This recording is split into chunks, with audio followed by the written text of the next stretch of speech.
Hai guys, udah pernah dengar suara gue belum?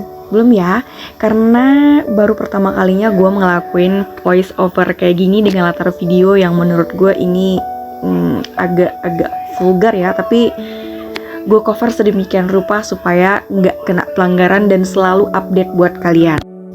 Kita cerita aja yuk. Kali ini ceritanya itu berhubungan dengan kriminal tapi lebih ke kekerasan seksual gitu. Jadi tetap pantengin video ini tapi jangan sampai basah ya. Jadi menurut gue David Parker Ray ini itu merupakan seorang psikopat seksual yang diduga membunuh korbannya itu menggunakan alat-alat yang gak terduga gitu. Kayak cambuk, rantai, katrol, pakai tali, pakai gergaji, dan bahkan pakai mesin kejut listrik, wah. Serius pakai mesin kejut listrik sama gergaji? Ya serius. Nih gue jelasin kronologinya ya. Diperkirakan bahwa dia tuh meneror banyak wanita dengan alat-alat itu selama bertahun-tahun guys. Dengan bantuan kaki tangan yang diduga termasuk beberapa wanita yang dikencaninya. Dia itu kayak mengubah sebuah kargo trailer itu dia modifikasi dengan kedap suara. Terus yang terletak tepat di luar properti elephant boot miliknya itu loh, Wak. Nah, Ray ini mengisi trailer tersebut dengan yang dia sebut namanya itu kotak mainan. Kenapa kotak mainan? Karena di dalamnya tuh lengkap banget. Ada mainan kayak operasi-operasi gitu loh. Mainan seksnya ada, alat penyiksaannya ada, jarum suntik, dan diagram rinci yang menunjukkan cara-cara untuk menimbulkan rasa sakit serta generator listrik buatannya sendiri untuk memberikan kejutan listrik kepada korbannya. Ngeri nggak tuh? Dan dia tuh menghabiskan lebih kurang $100.000 untuk trailer tersebut yang dilengkapinya dengan mainan seks dan alat penyiksaan di dalamnya. Ngeri banget sumpah. Terus ada yang ceritain nggak gimana tuh kayak kondisi di dalam kotak mainannya tuh kayak yang dia buat? Coba aja lo bayangin kalau misalkan lo terbangun dari tidur di sebuah ruangan kedap suara, di depannya itu udah ada cermin besar-besar, terus di langit-langitnya itu juga udah ada cermin, dan di samping lo itu terdapat rekaman suara yang memutar instruksi mengerikan tentang yang akan terjadi pada diri kalian tuh untuk beberapa hari ke depan. Kayak film kan? Ya iya kayak film, tapi ini bukan film gitu loh. Ini tuh adalah kenyataan bagi para korban David Parker Ray ini, pria yang menghabiskan ratusan juta rupiah hanya untuk membangun kotak mainan yang paling mematikan di dunia. Gila, motif dia ngasih kaca tuh apa gitu loh? Kalau sisa-sisa aja nggak usah kayak kaca. Bukan kaca tapi cermin gitu loh. Tujuannya itu ya cuma satu. Semua itu dia lakuin supaya korbannya itu dapat ngelihat diri mereka tuh diperkaos sama disiksa, itu aja kali. Dan konon dia tuh juga ingin para korbannya tuh melihat semua yang dilakukannya kepada mereka gitu. Dan Ray ini kalian tahu nggak? Lo tahu nggak? Dia tuh juga menempatkan para korbannya itu di dalam alat-alat kayu yang membengkokkan mereka dan melumpuhkan mereka. Sementara ia menyuruh anjing-anjingnya dan terkadang teman-temannya yang lain itu untuk memperkaos mereka. Ih, ngeri banget nggak sih? Terus Ray itu tuh sering memutar rekaman-rekaman suara tentang dirinya untuk para korban itu setiap kali mereka sadar kembali gitu loh. Jadi dia tuh nggak mau korban itu sadar, terus dia melarikan diri gitu loh guys. Rekaman yang didengarkan sama para korban tuh rekaman apa coba?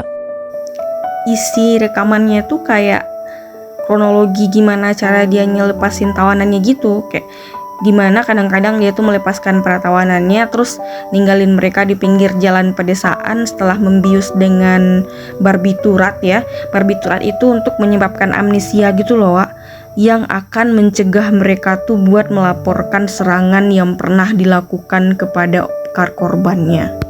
Jadi menurut gue nih Wak ya, setelah dia nanti tuh puas sama korbannya, terus dia lipasin lah korban itu ke jalan-jalan pedesaan. Dengan sebelum itu dia tuh udah nyuntikin bius berat gitu loh, yang mana biusnya itu kombinasi sodium pentotal sama penobarbital. Gue pernah dengar cerita ini sebelumnya, tapi gue masih penasaran biusnya tuh bius apaan. Tapi setelah gue searching, gue dapat ini tuh biusnya yang tadi tuh. Keduanya itu tuh merupakan obat hipnotik yang akan membuat kalian tuh kayak mudah terpengaruh sama hipnotis gitu loh, Wak. Kalau bius itu disuntikan ke badan kita, yang akan terjadi adalah obat itu bisa mempermainkan pikiran lo dan mencuci otak lo sedemikian rupa sampai lo lupa kejadian apa yang pernah terjadi pada diri lo, gitu loh. Sumpah ngeri banget. Gue denger cerita lo dari A sampai Z gini tuh kayak denger apaan aja gitu loh, merinding banget gue. Terus lanjut gimana? Jadi tiap tahunnya tuh si Ray ini menculik 5 wanita dan menahan masing-masing dari mereka tuh sebagai tawanan selama sekitar 2 hingga 3 bulanan gitu. Jadi jumlah korban pasti pembunuhan yang diklaim Ray ini selama bertahun-tahun tuh nggak pasti. Para penyidik itu percaya gitu bahwa ia tuh memperkaos, menyiksa sama membunuh tuh hingga lebih dari 60 orang sepanjang hidupnya gitu loh. Tapi mereka belum bisa menemukan nih sisa-sisa tubuh para korban itu. Kenapa? Karena ya nggak tahu juga gitu loh. Bahkan di sebuah buku harian yang disimpan Ray ini tuh merinci apa yang dilakukannya terhadap si korban, tapi tidak mengungkapkan di mana sih ia menguburkan tubuh mereka. Bahkan nih ya, dia tuh pernah kedapatan dan terus ditangkap gitu, dan dia tuh setuju kalau misalkan nanti kalau udah selesai wawancara atau selesai diinterogasi, dia tuh bakal nunjukin kepada pihak berwenang tempat yang menguburkan korbannya.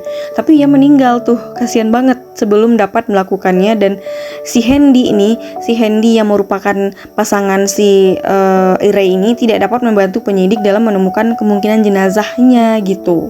Sampai akhirnya si Handy, pacar si Ray ini tuh dipenjara selama 36 tahun karena perannya membantu si Ray dalam melakukan kejahatan tersebut. Dan ia dijadwalkan menerima pembebasan bersyarat pada tahun 2017 dan dibebaskan pada tanggal 15 Juli 2019 setelah menjalani 2 tahun masa pembebasan bersyarat di penjara. Dan bagaimana dengan nasib Ray? Ternyata Ray ini tuh pernah dipanggil dibawa ke lembaga permasyarakatan Lea County di Hobbs, New Mexico pada tanggal 28 Mei 2002 untuk diinterogasi oleh polisi negara bagian. Ia meninggal karena serangan jantung sebelum diinterogasi berlangsung. Jadi sebelum interogasi berlangsung tuh dia udah kayak serangan jantung gitu loh, Wak. Dia takut kalau misalkan gue nanti gimana nih, gue gini-gini, aduh mampus deh gue. Ya udah, dia mati. Jadi gimana menurut kalian? Udah ya, cerita gue sampai di situ aja. Gue udah banyak banget cerita dari A sampai Z. Ternyata lo bukan dengerin cerita gue, tapi malah liatin video. Jadi gimana? Sejauh ini udah basah belum? Oke, sampai berjumpa di video selanjutnya. Nantikan video-video gue selanjutnya karena gue bakalan bikin konten kayak gini terus dan dengan video-video seperti ini terus. Oke, sampai berjumpa di video selanjutnya. Bye-bye!